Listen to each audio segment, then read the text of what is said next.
If you want to become an actual god in Cyberpunk 2077, this katana build just might be the best build in the game. This build friggin' slaps, like literally slaps max tax cheeks off. Even if you're like me and play on the hardest difficulty like a true gamer. Am I right, fellas? No, but I've been testing this build on very hard difficulty as well. Like most of these clips that I'm showing, you can run through anyone including max tac.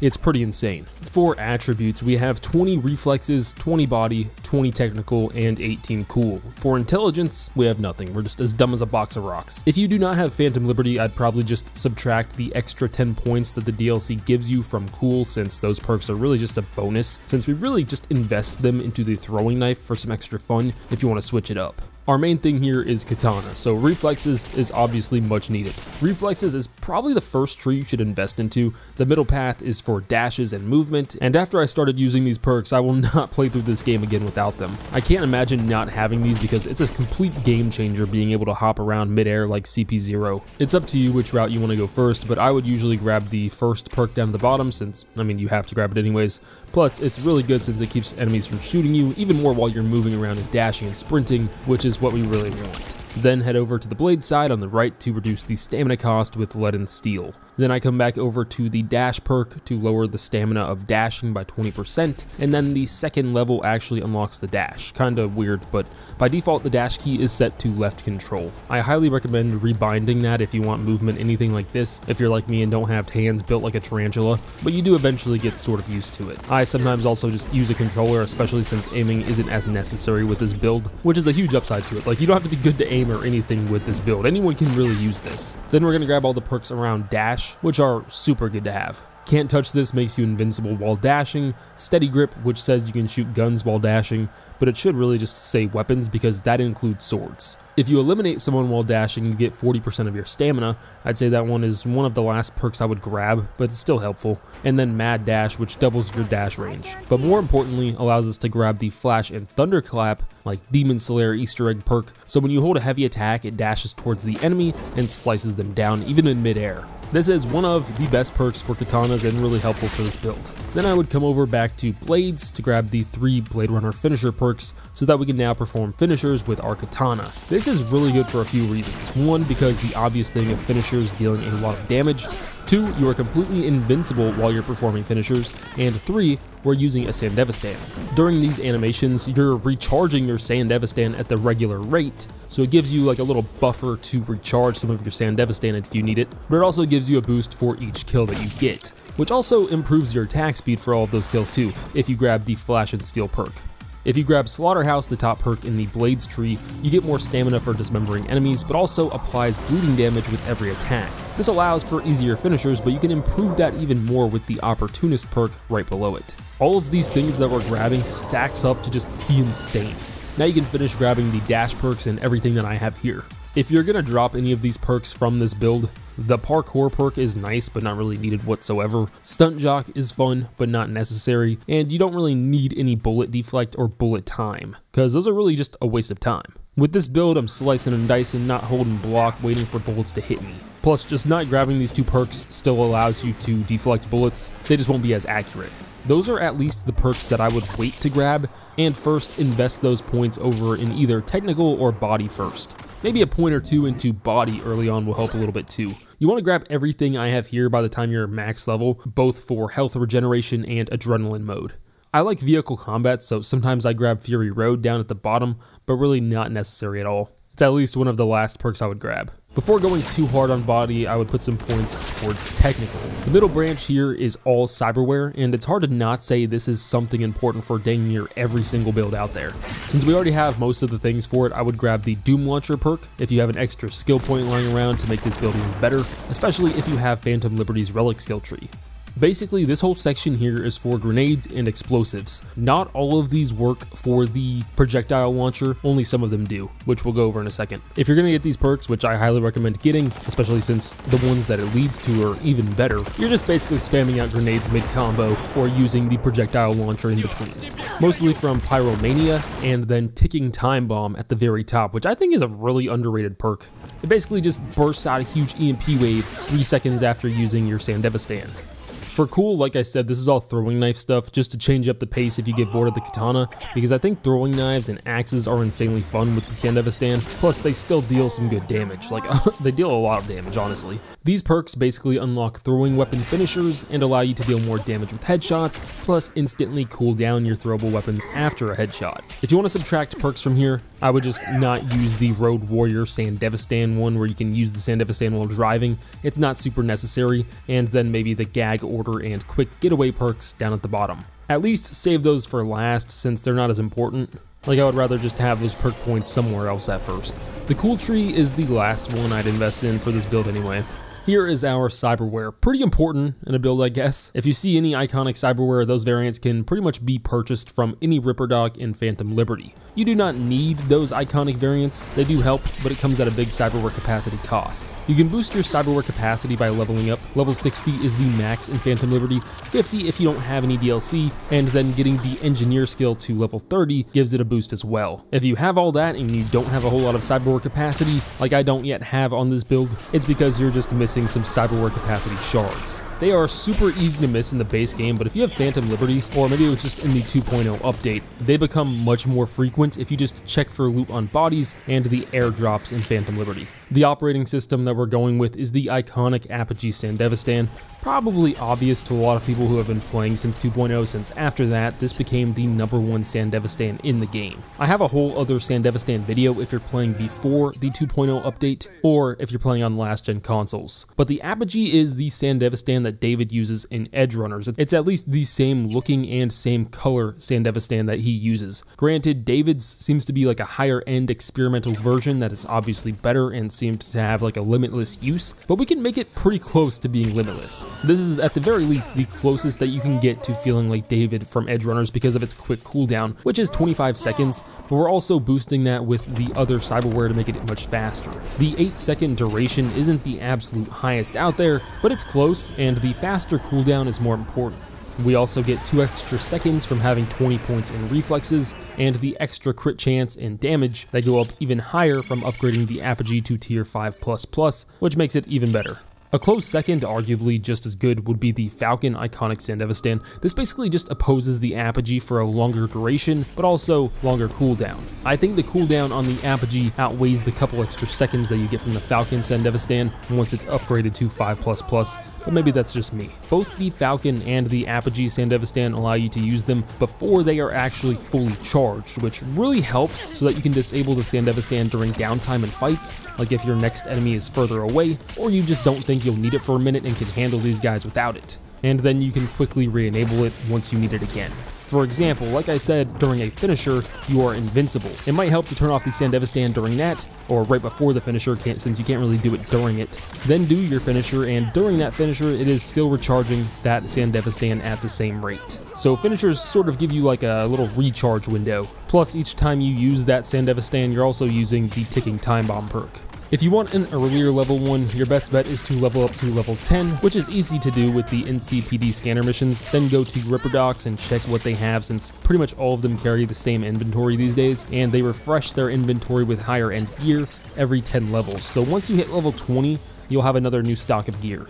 Most of the rest of this Cyberware isn't as important since a lot of our buffs come from perks, weapons, and the Sandevistan, but they all do buff specific things in our build to make them even stronger. A lot of these you're just going to have to wait until a tad bit later in the game, especially if you do not have Phantom Liberty, but for earlier game Cyberware, just keep an eye out at Ripper Docs for anything that helps Cyberware cooldown, melee damage, critical chances, or damage in general, you know, the obvious stuff that helps this build. Out of the rest that we have here, the Axolotl possibly is the most important since it reduces Cyberware cooldown by 7.5% for each kill. This is a giant buff to the Sandevistan cooldown. You can purchase the iconic Axolotl from Ripper Docs and Phantom Liberty, or in the base game, you can get it for free very early on by completing all of Regina's gigs. These are all of the gigs marked with green icons on the map in Watson, basically the area that you start at when you wake up in Act 1 or after Act 1. and you can do these pretty dang early in the game. With the Sandevistan and Axolotl plus the perks that we went over, you're already super invincible, dude. Like, you should have no problem just not dying in this game. The other Cyberware in the frontal cortex are really like our only options for this build. The Mechatronic Core gives you 40% more damage to robots and all of the turrets and that sort of stuff, and then the Self-Ice just negates an enemy quick hack. That one is just there as a placeholder, so we have a Cyberware in each slot, and because every other Cyberware in the frontal cortex goes with a Netrunner's cyber deck. So that one's just sort of there by default. If you complete Songbird's ending in Phantom Liberty, you will get a bonus mission where you earn the Quantum Tuner, which you can put in that slot, which is a really great piece of Cyberware, but it's basically end game and you can really live without it.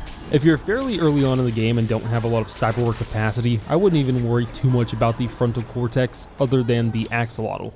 And then come down to the skeleton where I have all of this bonus armor. These are pretty much essential. And now the nervous system where we have the synaptic accelerator and reflex tuner, basically 2 mini Sandevistans, and the stabber for an extra 20% crit chance with blades and throwing knives. If you have Phantom Liberty and did put 18 points into cool, I would drop the synaptic accelerator and grab the iconic deep field visual interface from a Ripper Doc down in Phantom Liberty's Dogtown, so that you can get an extra 18% crit damage and an extra % of crit chance for how far away you are from the enemy, but that part's only going to come into effect for us if you're using the throwing knives. The crit damage that you get from it is the important part. This Cyberware is really nice to have, but it's not like a make or break for this build since we're already dealing so much damage. Get it if you have Phantom Liberty and the Cyberware capacity for it. If not, it's alright. For the integumentary system, subdermal armor is just armor that also gives bonus armor for each point that you have in technical, but it only adds up to like 10 extra armor. Shock and Awe gives you a ton of armor, plus has a 10% chance to let out a huge shock effect that does massive damage. That is a really good piece of Cyberware to have. But my favorite, if you grabbed all of the perks that I mentioned, including the built different perk in the technical tree, you will have the cellular adapter available when you visit a Ripper Doc, and this thing is really worth it. It only takes up 8 Cyberware capacity, which is like nothing, but gives you a whopping 162 armor, plus these bonus resistances and recharge speeds depending on your technical skill.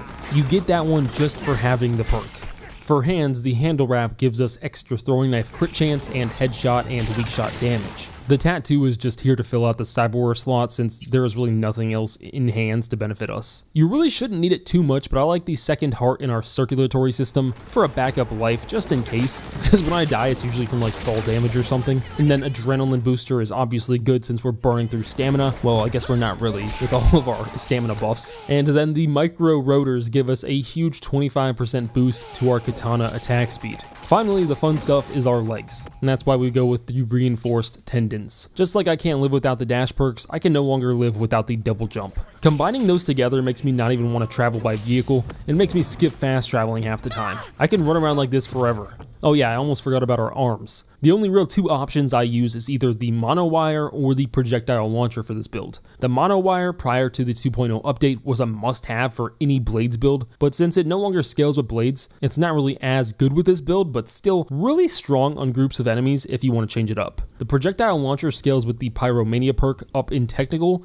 including the Burn This City perk and the Doom launcher, which I would totally grab that perk since you're already most of the way there. It gives you basically like a limitless projectile launcher, assuming you also have Phantom Liberty and can grab the relic skill called Launch Capacity Override to give you a 3rd charge. This is not totally necessary and it's not nearly as good as our katana, but probably the best arm Cyberware to go with this build. I typically use it to blow up vehicles since your katana can't really shoot them in the vehicle, or if there's like an annoying enemy up somewhere where I can't easily get to them. If you do not use the projectile launcher, you should still be using grenades since we have all of those Pyromania perks and grenade buffs, but yeah, projectile launcher is probably the way to go. This build primarily relies on katanas, obviously, and there are a few that you can use, one of them being the absolute best. A normal katana that you can get super early in the game can surprisingly be very powerful if you equip it with cyclone mods. These cyclone mods make it so that after sprinting, swinging your sword will grant you a 4-second buff where you no longer need to pause in between swings during a combo, which by itself obviously makes you swing much faster, but with each successful hit, the legendary variant gives you an additional 5% attack speed for 2 seconds, which stacks up to 7 times. So basically go from a sprint into attack and then just keep swinging to hit them faster and faster until the buff is over. You can get the cyclone mod up to tier 3, the blue variant from melee vendors characters like Fred in Little China or Spectre Chang in Japantown.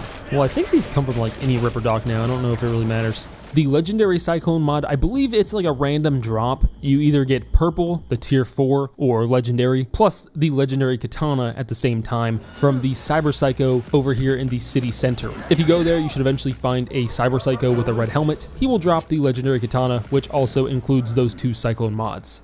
Errata is a great katana, just not as good as some of the others that I'm going to go over, but pretty dang close. Close enough to where the cool factor of this kind of outweighs the damage difference. I sort of switch in between this and some of the others. It is probably the coolest looking weapon in the game and was added in the 2.0 update, and surprisingly enough is found very early on, during the Disaster Piece mission. Or if you missed it, you can just always come back to the Electric Corp building, head inside in the back corner where you can find a staircase, and head down and follow my path there because it can be a little confusing once you get in here. Basically, just follow the direction the markings on the wall are pointing to that say sector, and if a door says no entry, that is probably a yes entry. Once you find the katana in the blast furnace, you have to be really quick, like wait a few feet away and then rush it and grab it, otherwise you'll be burnt alive. By the way, if you're not playing on a next-gen console or PC or haven't updated your game, the Satori Katana that you get from the roof of the Arasaka building from the helipad during the heist in Act 1 is no doubt the best pre-2.0 update katana. It's still a good katana, even after. At the very least, one of the best early game katanas still in 2.2, but prior to 2.0, it was a lot stronger. Also, if you're playing before Update 2.0 or 2.2, the monowire used to be counted as a bladed weapon and was crazy strong with a katana or bladed weapon build. You can check out my Cyber Demon build if you're interested in that. I also go over how to get the Satori in there if you missed it during the heist. If you want the Nihon iconic throwing knife, possibly the best throwing weapon in the game, at least my favorite, you also get that during the heist by searching Saburo's body. You can also get the Claw X mod 2, the iconic like throwing axe, from the very top of the pyramid in Dogtown. This is the place that Mr. Hands is located in. If you have the double jump, you can literally just like climb to the top of the pyramid. But the absolute best katana in 2.2 that has remained the best since Update 2.0 is the Byakko. This thing shreds more than a Ninja Turtles archenemy. That mod that we went over for the normal katana where you can rapidly swing without needing to pause, Byakko has that effect naturally after killing an enemy. So after taking out an enemy, you get a buff that removes your need to pause in between attacks during a combo so that you can just swing around like a madman. This effect is marked with that hatchet icon beside your health. That's like where you can see the timer for it when it expires. If you upgrade it to tier 5++, it makes a really big noticeable difference in damage. And the great thing about the Byakko Katana is that you can get it pretty dang early on in the game, immediately after finishing Act 1, the prologue, where you will now be able to complete all 8 of Wakako's gigs. Doing all of them rewards you with Byakko. If you don't know which gigs those are, they're basically any green icon marked in Japantown with the little gig icon. You just first need to talk to her after completing Act 1. She should give you a call, or you can just head on over to Wakako. She's also located in Japantown. At first, you should see 2 icons because they go in like tiers. Once you complete those 2 gigs for her, she'll give you 3 more that are also all in Japantown. You just keep going like that until you do all 8. Basically, any iconic weapon that you can think of, including katanas, can be purchased from the black market vendor in the arena area of Phantom Liberty, which you can access at the start of the DLC after the intro. That includes Errata, Satori, Byakko, all of them. This is like an overpowered trader. You just have to have the money to get them. But yeah, that's pretty much it. Leave a like and subscribe for more Cyberpunk 2077 builds and videos, and let me know down in the comments if you want to see any more Cyberpunk builds. See ya.